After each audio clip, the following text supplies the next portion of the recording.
Dans cette vidéo, nous apprendrons à utiliser les outils de modélisation sur le logiciel de conception SolidWorks et nous verrons leur utilisation principale et nous verrons quelques exemples si nous avons le temps. Il faut savoir que sur le logiciel, nous avons beaucoup d'outils pour modifier les dessins, pour les transformer en d'autres qualités ou en d'autres types d'esquisses. Parmi ces outils, nous pouvons compter l'ensemble des outils qui se trouvent à partir de la barre qui se trouve ici jusqu'à la barre qui se trouve à ce niveau. L'ensemble de ceci-là nous permettront de faire la modification des outils d'esquisse. Je me positionne sur la vue de face comme d'habitude. Ensuite, je reviens, je trace par exemple une ligne.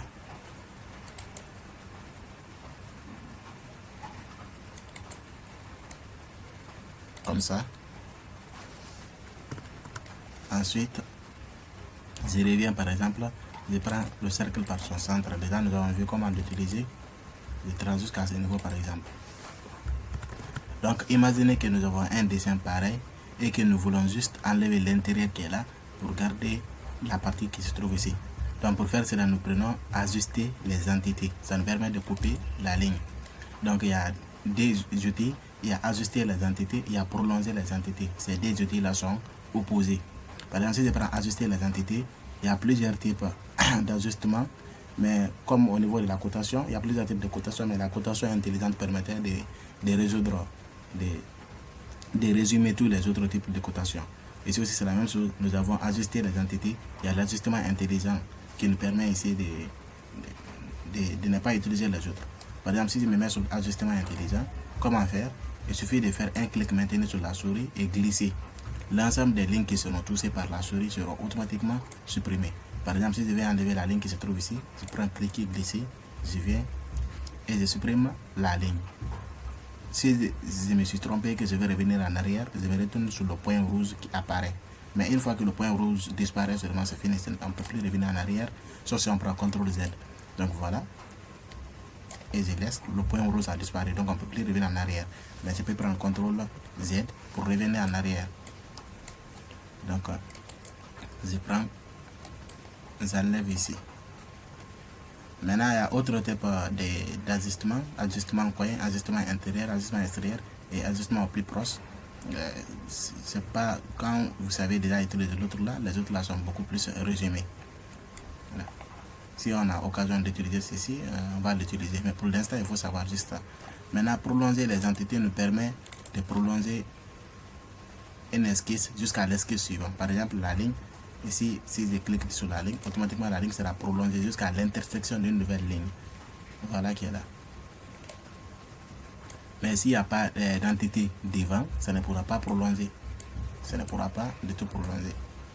Donc c'est ça.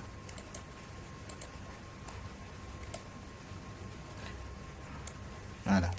Il y a une autre méthode de prolongement qui est l'utilisation d'ajuster les entités. Prolonger les entités, ça permet de prolonger les entités jusqu'à une nouvelle esquisse. À part ça, ça ne peut pas prolonger s'il n'y a pas d'esquisse devant.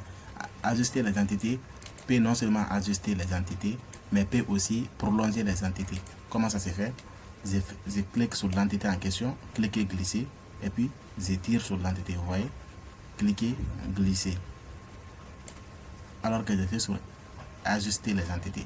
Mais si je fais juste un clic glisser comme ça, en dehors de l'entité, ça permet de supprimer l'entité en question. Maintenant, c'est notre premier outil de modification de dessin. Ça, c'est quand on va commencer le dessin en 3D, on verra l'importance de ça. Ça permet de transformer une surface d'une pièce en 3D en 2D. Décaler les entités, c'est beaucoup plus utilisé. Imaginez que par exemple, j'ai besoin de faire un décalage de ce cercle. Donc je reviens, je clique sur décaler les entités, je sélectionne le cercle. Déjà il a décalé vers l'extérieur. Donc si je veux faire apparaître la cotation de décalage ici, ça va mettre 10 mm de décalage, je laisse cocher, si je n'ai pas besoin je décoche. Maintenant inverser la direction, si j'inverse, ça va rentrer à l'intérieur au lieu de l'extérieur du cercle. Donc moi je préfère laisser à l'extérieur pour l'instant. Maintenant sélectionner une chaîne. Pour l'instant on ne peut pas. La fonctionnalité là n'a pas d'importance, mais si c'était un polygone qu'on avait pris, qui est construit à partir de plusieurs lignes, Dès qu'on désélectionne une scène, il suffit seulement de sélectionner une ligne, les autres lignes seront automatiquement sélectionnées. Voilà. Maintenant, bidirectionnel, ça me permet d'avoir deux directions de décalage à la fois. Par exemple, là ici, si je clique ici, vous voyez, j'ai deux directions de décalage. J'ai laissé les cotations apparaître. Donc, ce sont ces cotations-là qui sont là. Voilà. Voilà. Ce sont ces deux cotations qui se trouvent ici. Donc, je vais revenir par l'outil ajuster pour enlever la partie qui se trouve là.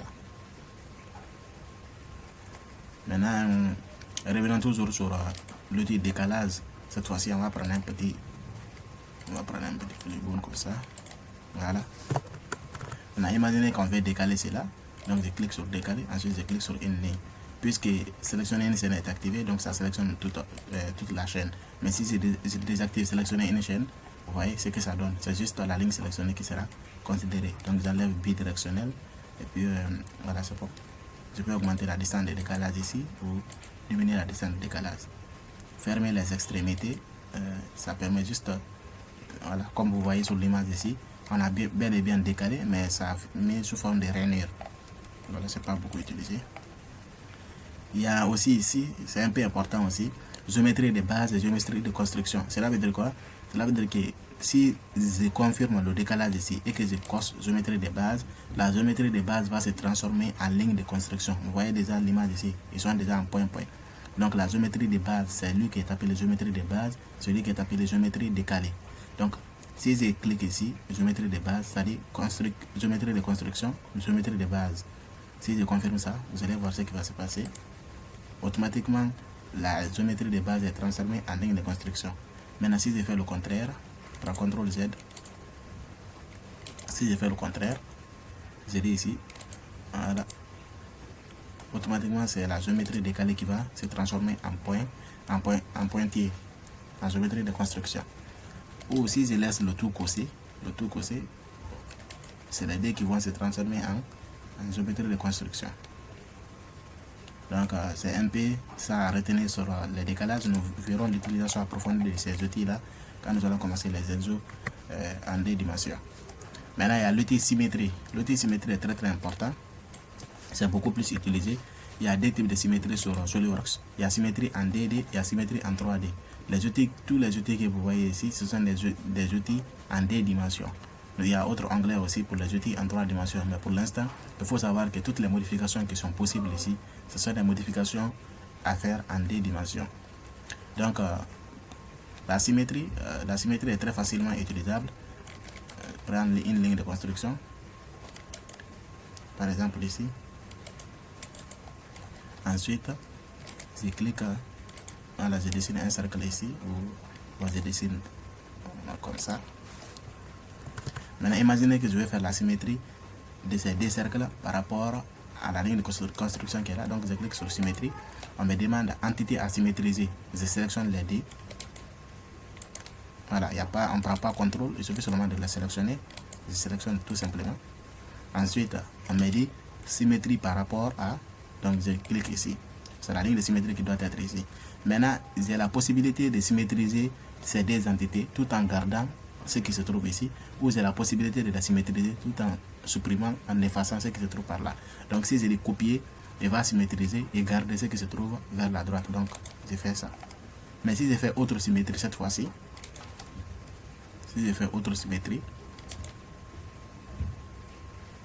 par exemple, je fais la symétrie de ce rectangle là. Je vais activer contour d'esquisse ombre pour pouvoir vite sélectionner tous les côtés du rectangle. On a déjà vu ça. Et que je désactive ici. Je dis symétrie par rapport à. Et que je confirme. Automatiquement, le rectangle qui est là sera supprimé. Donc, c'est ça qui doit être retenu sur l'utilisation de l'outil symétrie. Maintenant, la répétition linéaire d'esquisse. Et à la répétition circulaire et à la répétition linéaire. Ça aussi, c'est très facile à utiliser. Par exemple, imaginez que nous avons une trajectoire comme ça, car la répétition se fait selon une direction. Par défaut, ça peut être fait selon la direction X. Donc, supposons que j'ai ces petits cercles-là à répéter selon le long de cet axe. Donc, qu'est-ce que j'ai fait? Je viens ici, je prends la répétition linéaire d'esquisse. Déjà par défaut, c'est selon l'axe X. Et c'est l'axe X qui est là. Donc, je n'ai pas besoin de sélectionner l'axe là. Je peux directement suivre l'axe X et faire la répétition selon la direction voulue. Mais si, par exemple, l'axe là était incliné, je dois enlever les relations. On va voir comment utiliser ces relations dans la prochaine vidéo. Donc, mais si l'axe là était incliné comme ça, et que je vais faire la répétition selon une pente, là je ne peux pas prendre l'axe X, car l'axe X va aller de manière rectiligne. Et moi je vais juste faire ici une répétition inclinée. Donc dans ce cas, je viens prendre la répétition linéaire. Ensuite, je fais un clic droit ici pour supprimer l'axe X. Je sélectionne l'axe que je veux. Ensuite, on me dit deuxième direction. Moi, je vais faire juste la répétition selon une seule direction. Il n'y a pas autre direction. Par exemple, vers Y. Donc, je vais fermer la zone là. En cliquant sur la petite flèche qui est là. On dit entité à répéter. Je clique ici. Et puis, je viens sélectionner le cercle. Maintenant, je reviens. Ici, c'est le nombre de répétitions à faire. Donc, je augmente le nombre. Voilà, le nombre a augmenté jusqu'à 8, sauf que la distance entre les centres des cercles c'est très petit. Donc j'augmente la distance un peu. Voilà, moi c'est pas la direction voulue, donc pour inverser la direction, je clique sur ici. Donc vous voyez, je vais mettre la direction et puis je confirme à partir de là. Donc vous voyez, j'ai fait une répétition de ces cercles en 8 répétitions. Le symbole vert qui est là, c'est le symbole de la répétition. Voilà. On peut toujours modifier le nombre de répétitions ici en double-cliquant sur 8 et mettre là-bas, par exemple, 10 et confirmer. Automatiquement, des autres répétitions vont s'augmenter. Donc, ça, c'est l'utilisation basique de la répétition linéaire. Donc, je vais casser les contraintes là. Les relations. Voilà. Donc, imaginez aussi que je vais faire la répétition de ce rectangle, cette fois-ci, selon l'axe X. Donc, je n'ai pas besoin d'un axe de répétition. Je prends la répétition linéaire, l'axe X est déjà maintenu. Je sélectionne maintenant l'entité que je vais répéter. Ensuite, j'augmente le nombre ici. Et j'augmente la distance entre les entités. Voilà. Maintenant, ici c'est la direction. Ici, ça me permet d'inverser la direction comme on a déjà vu. Ici, c'est la distance entre les entités répétées. Ici, c'est le nombre d'occurrences. Afficher le nombre d'occurrences. Si je désactive ici, c'est pour pouvoir afficher le nombre qui est là, 10 ou 8, selon la quantité de répétition. Donc, si je désactive, on ne va pas voir ces nombres. Voilà. Si on est sûr réellement de la quantité, donc on peut mettre. Mais si c'est juste aléatoire, il faut mieux vous laisser pour pouvoir changer le nombre après. Donc en quelque sorte, ce sont les parties importantes.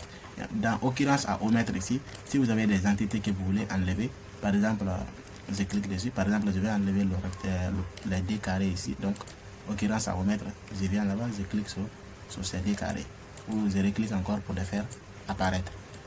Donc, on peut confirmer cette fois-ci. Voilà ce que ça donne. Donc, ça, c'est la répétition linéaire. Maintenant, voyons maintenant la répétition circulaire. La répétition circulaire, il faut savoir que la répétition circulaire se fait par défaut autour de l'axe du centre ici. Par exemple, si j'ai ce dessin, ici, je vais faire une répétition circulaire de ce cercle-là. Sans spécifier la direction, ça va se faire automatiquement par rapport au centre. Le centre sera pris comme le centre du cercle de répétition. Regardez ce qui va se passer. Je reviens. Ici, on me dit la direction de répétition, mais moi je n'en ai pas, donc je prends juste l'entité à répéter. Donc sans sélectionner la direction, il a automatiquement sélectionné le centre. Vous voyez? Donc ici c'est la direction de répétition et ici c'est l'entité à répéter. C'est le même principe que la répétition linéaire. Il y a la quantité d'occurrences ici, il y a affiché les occurrences, etc. Maintenant, par exemple, je maintiens ça, il a fait la répétition autour du centre. Mais si je vais faire une répétition autour d'un cercle, par exemple, je vais faire la répétition autour de ce cercle. Qu'est-ce que je fais? Je dois dessiner d'abord le cercle. Ensuite, je confirme ce cercle. Je reviens sur la vue de face. Voilà. Vous avez dessiné le premier cercle sur la vue de face. Ensuite, j'ai confirmé en cliquant sur la flèche qui est là. Je reviens dessiner cette fois-ci. Ici. Qu'est-ce que je fais cette fois-ci? Je viens de prendre la répétition circulaire. Ensuite, je supprime déjà par défaut ici. Je sélectionne le premier cercle. Automatiquement, la répétition s'est faite autour du cercle que j'ai choisi et pas le centre. Maintenant, il y a espacement constant. Ça permet d'avoir une répartition constante des entités autour du cercle. Mais si je désactive ça, vous verrez que l'espacement ne sera pas constant entre les entités. Donc, je peux modifier l'angle. Attendez. Voilà, vous voyez, je peux modifier cette fois-ci l'angle et l'espacement n'est pas constant entre les entités. Mais si on prend espacement constant, il prend directement 360 degrés, elle divise par le nombre d'entités. Voilà. Donc, c'est juste à savoir sur la répétition circulaire. On verra tous ces outils en détail quand nous allons commencer à faire des projets de construction mécanique.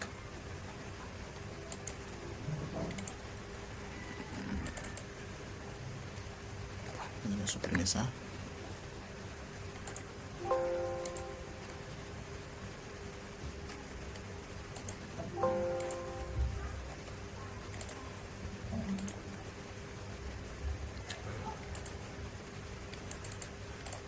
Bien. Maintenant, on a vu la répétition linéaire et la répétition circulaire. Je reviens sur la vue de face. On va avoir déplacé les entités, déplacer et copier les entités. Donc, imaginez que vous avez un cercle ici et un autre ici.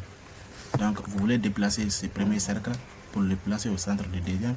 C'est très facile. Je viens au centre ici, cliquer, maintenir et je glisse jusqu'à trouver le centre de l'autre cercle. Donc, je reviens sur le cercle pour pouvoir identifier le centre. Ensuite, je laisse. Donc, ça, c'est une manière de déplacement très facile. Ou on peut utiliser aussi l'outil déplacer qui se trouve ici, déplacer les entités. On dit entité à déplacer, je sélectionne les entités que je vais déplacer. Ça, on ne maintient pas contrôle, on sélectionne juste. Une fois que c'est fini, on me demande ici, garder les relations, c'est-à-dire la relation, s'il y a des relations qui existent entre les entités, si je préfère les garder, par exemple la relation de concentricité, la relation de parallélisme, etc. Il y a deux manières de déplacer. Il y a déplacer selon d'un point A à un point B. Ça dit quoi ici? Je viens prendre le point ici. Donc ça c'est d'un point A à un point B. Il y a autre manière de déplacer les entités. C'est déplacer les entités. Je sélectionne d'abord les entités à déplacer. C'est déplacer les entités selon les repères. Je prends par exemple X. Je prends moins 50 et Y0. Je prends entrée. Automatiquement, vous voyez, il s'est déplacé à moins 50 ici. Donc ça c'est très utilisé. Il y a aussi autre outil de modification de dessin, copier les entités. C'est le même principe d'utilisation qui est déplacer les entités. Je sélectionne les entités à copier. Ensuite, je dis de ces points à ces points. Donc l'entité sera copiée parmi ces deux points. Ensuite aussi, il y a faire pivoter les entités. Par exemple, j'ai un rectangle ici. On ne peut pas faire pivoter un cercle. Donc je trace un rectangle. Je viens ici, je vais faire pivoter les entités. Je déballe la partie. Je prends faire pivoter les entités. C'est presque même configuration aussi. Je choisis l'entité que je vais faire pivoter. Ensuite, garder les relations, vous savez déjà. Ensuite, je choisis cette fois-ci le point de rotation, le centre de rotation. Une fois que j'ai choisi le centre de rotation, je peux définir l'angle ici, comme je veux. Voilà, je peux me mettre à... On peut directement saisir, hein, Je peux me mettre à 127 degrés par exemple. Et je suis à 127 degrés ici. Et puis je confirme. C'est ça l'utilisation de faire pivoter les entités. Ensuite, on a... Bon, mettre à l'échelle, c'est pas trop important, puisqu'on peut directement mettre l'entité à l'échelle manuellement, mais ici c'est plus précis. Par exemple, on me dit entité à mettre à l'échelle ici, je prends ça, je le dis, je vais mettre l'entité là autour de ces points. l'entité va grandir ou diminuer par rapport à ces points. Et puis je dis, je veux que l'entité grandisse 2 fois. Donc si j'ai besoin de copier, comme c'est un tout petit peu comme décalage, je maintiens notre première esquisse, mais je crée une deuxième esquisse qui a 2 fois la taille de cette dernière autour d'elle ici. Mais si je désactive copier, c'est juste la première entité là qui va grandir. Donc je dis 2 fois et puis je confirme. Vous voyez, l'entité a grandi par rapport à ces points. Ces points n'ont pas bougé. Voilà, c'est un peu ça. Mais si j'avais sélectionné mettre à l'échelle, je prends l'entité, je sélectionne toujours ce point et puis je lui dis copier. Cette fois-ci, on va diminuer. Voilà, on va copier juste 2 fois et puis je vais prendre un demi, ça dit 0,50. 0,50. Donc je confirme. Facteur des spécifiques, ok. Voilà, c'est là. On a diminué l'entité 2 fois. Donc, en quelque sorte, c'est ça. Maintenant, étirer les entités, ça, je ne sais pas pourquoi il y a ça, mais bon. Il s'agit d'étirer sur l'entité, il suffit de venir sur la ligne ici, tirer dessus, ou de venir ici, tirer dessus. Donc, en quelque sorte, c'est ça. Voilà, on a fait le tour de l'ensemble des outils de modification du dessin. Dans la prochaine vidéo, nous allons voir l'utilisation des relations pour faire des animations en 2D et aussi pour configurer les pièces.